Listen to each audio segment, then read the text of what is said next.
नमस्कार. साल 2020 मध्ये आणलेले NEP म्हणजेच नॅशनल एज्युकेशन पॉलिसी अर्थात नवीन राष्ट्रीय शैक्षणिक धोरण हे तिसरे राष्ट्रीय शैक्षणिक धोरण आहे.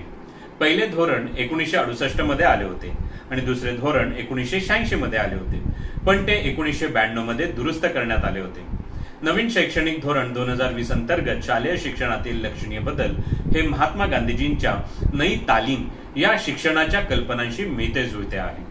जसे की शैक्षणिक आणि व्यावसायिक प्रवाहांमधील भेद दूर करणे, बहुभाषिकतेला प्रोत्साहन देणे, विद्यार्थ्यांना त्यांच्या आवडीनिवडीनुसार अभ्यासक्रम निवडण्यासाठी लवचिकता प्रदान करणे किंवा स्थानिक समुदायाच्या सहभागास प्रोत्साहित करण्याचे प्रयत्न करणे असो.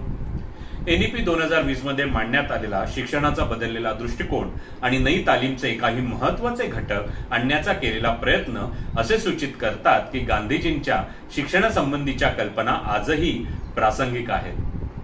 नवीन राष्ट्रीय शैक्षणिक धोरणातील प्रमुख सुधारणा जाणून घेऊयात. आता विद्यार्थ्यांच्या आपापल्या बोर्डाच्या शालेय परीक्षा इयत्ता 3री, 5वी आणि 8वी मध्ये घेतल्या जातील.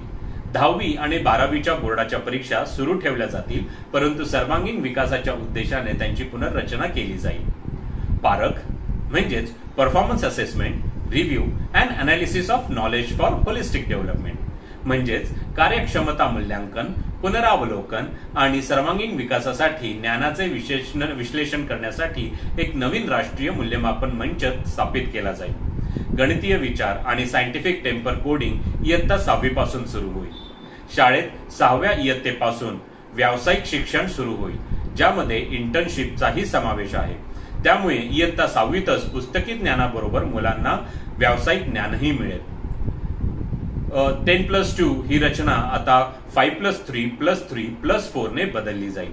नवीन प्रणालीमध्ये 12 वर्षांचे शालेय शिक्षण आणि 3 वर्षांचे प्री प्रायमरी म्हणजेच अंगणवाडी असेल.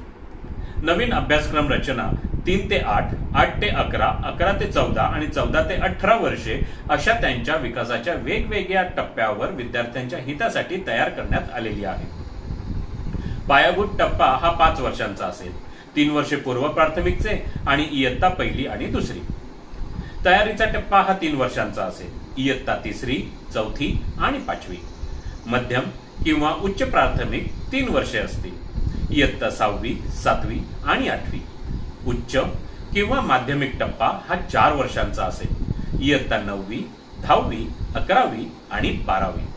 वर नमूद केलेल्या सर्व टप्प्यांमध्ये भारतीय आणि प्रादेशिक परंपरा, नैतिक तर्क, सामाजिक व भावनिक शिक्षण, परिणामवाचक आणि तार्किक तर्क, डिजिटल साक्षरता, संगणकीय विचार, वैज्ञानिक दृष्टिकोन, भाषा आणि संभाषण कौशल्ये यांचा योग्य समावेश केला जाईल. इयत्ता 5वी पर्यंत हे धोरण स्थानिक भाषा, प्रादेशिक भाषा व मातृभाषेवर शिक्षण देण्याचे माध्यम म्हणून भर दिला जाईल.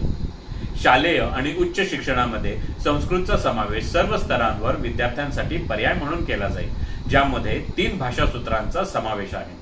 पर्याय म्हणून भारताचे आणि इतर अभिजात भाषांचे साहित्य उपलब्ध होईल. असे असले तरी कोणत्याही विद्यार्थ्यावर कोणत्याही भाषेसाठी सक्ती केली जाणार नाही. उच्च शिक्षणात विषयांमध्ये लवचिकता प्राप्त होईल.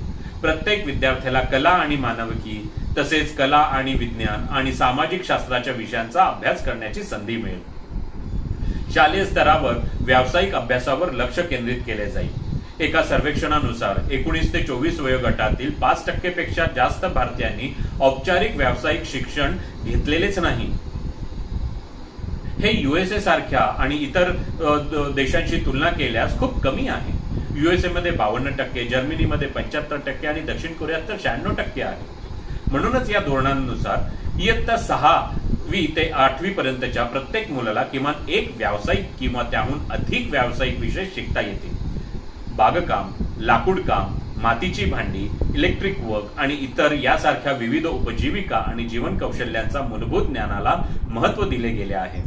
तसेच योग, क्रीडा, नृत्य, संगीत, शिल्पकला यांचा शालेय विषयांमध्ये अतिरिक्त किंवा सह अभ्यासक्रम असा उल्लेख न करता मुख्य अभ्यासक्रम म्हणूनच गणला जाईल. उच्च शिक्षणासाठी योग्य प्रमाणपत्रासह अनेक प्रवेश व निर्गमन बिंदू असतील. अंडर ग्रॅज्युएशन कोर्सेस हे 3 किंवा 4 वर्षाचे असू शकतात। या कालावधीत विद्यार्थी एकापेक्षा अधिक वेळा एक कोर्स सोडून दुसऱ्या कोर्समध्ये प्रवेश करू शकतात व त्याप्रमाणे योग्य ते प्रमाणपत्र सुद्धा मिळवू शकतात, जसे की प्रमाणपत्र 1 वर्षानंतर, डिप्लोमा 2 वर्षांनंतर, पदवी 3 वर्षांनंतर आणि 4 वर्षांनंतर तर संशोधनासह बॅचलर डिग्री प्रदान केली जाईल। अकॅडमिक बँक ऑफ क्रेडिट म्हणजेच एबीसी तयार केली जाईल, ज्यामध्ये विद्यार्थ्यांनी मिळवलेली डिजिटल शैक्षणिक क्रेडिट किंवा शैक्षणिक पॉइंट्स वेगवेगळ्या हायर एज्युकेशन इन्स्टिट्यूटद्वारे संग्रहित केले जातील आणि ते कोर्स बदलल्यानंतर हस्तांतरित देखील केले जातील। शिवाय अंतिम पदवीसाठी ते क्रेडिट्स मोजले देखील जातील। सर्व विषयांचा अभ्यासक्रम त्यांच्या मूलभूत गरजांमध्ये कमी करण्यात आला आहे। याद्वारे ते शिक्षणासाठी विश्लेषण आणि समग्र शिक्षण पद्धतींवर आधारित गंभीर विचार, शोध, चौकशी, चर्चा आणि शिकण्यावर लक्ष केंद्रित करू शकतील। उच्च शिक्षणाचे नियामक हे साधे पण सक्त असतील। ई लर्निंगवर लक्ष केंद्रित केले जाईल, जेणेकरून ते पाठ्यपुस्तकांवरील अवलंबित्व कमी करू शकतील। नवीन धोरणाअंतर्गत शिक्षणातला जीडीपीच्या 6% मिळतील, पूर्वी ते फक्त 1.7% होते, जे निश्चितपणे शिक्षण प्रणालीला चालना देईल। माझे वैयक्तिक असे मत आहे की 2030 ते 2040 या दशकात हे नवीन धोरण संपूर्णपणे कार्यान्वित करण्याचे एनईपीचे उद्दिष्ट असले पाहिजे। विद्यार्थ्यांना 21व्या शतकातील कौशल्ये प्रदान करणे हे त्यांचे उद्दिष्ट ठेवून त्यामध्ये सर्जनशीलता, वैज्ञानिक स्वभाव, बहुभाषिकता, सामाजिक जबाबदारी हे महत्वाचे आहेत, जेणेकरून मुले गुंतलेली, उत्पादक आणि विकसित होतील। विडियम स्कूलमध्ये आम्ही सर्व मानतो की समान, सर्वसमावेशक आणि बहुवचन समाज निर्माण करण्यासाठी पालकांचे योगदान महत्वाचे आहे। हे शिक्षकांसाठी आणि समुदायासाठी त्यांच्या क्षमतेनुसार सर्वोत्तम योगदान देण्यासाठी एक सहाय्यक इकोसिस्टीम तयार करण्यास खूप मदतगार ठरते। आम्हाला खूप आनंद होत आहे, कारण या नवीन शैक्षणिक धोरणामुळे विडियम स्कूलच्या मूल्याधारित शिक्षण प्रणालीला बळकटी मिळणार आहे। मी आपणा सर्वांना आग्रह करतो, या व आमच्या कुटुंबाचा एक सक्रिय भाग बना। It will motivate us to continue our mission of providing value based education to the masses. Thank you.